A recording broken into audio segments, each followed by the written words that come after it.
立法委员陈廷辉昔日伫安平区举办大型的公投说明会，伊也邀请宣传公投所组成的铁马队成员，做伙上台向乡亲展现行动力。自高不同意，台湾更同意。一个礼拜我号召他们说，无人做伙来徛，咁好，但拢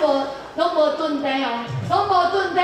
大家为台湾就是要拼到底，大家为台湾这个土地，就感觉讲咱就是爱徛出来，互咱每一个人，互每一个乡亲看到咱的坚持。这场活动的上高潮，就是行政院长苏贞昌到场开讲，伊对着公投的内容先作说明。在国民党当时硬要起，55年到尾创袂落，封存嘛是国民党嘛会救，安尼55年浪费3000亿。一度电都无法着，即摆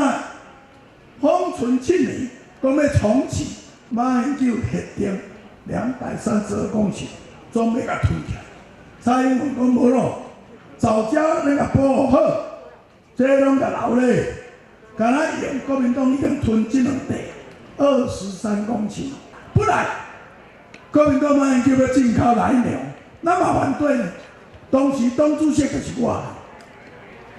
但是联合国伫2012年7月7日发表讲联合国标准安全，我伫过长讲7月7日，马上讲好，有联合国标准啊，咱就参考国际标准，已经在开票，还在排队等投票，唔通安尼舞啊啦，前回舞一段完一回啊，过一摆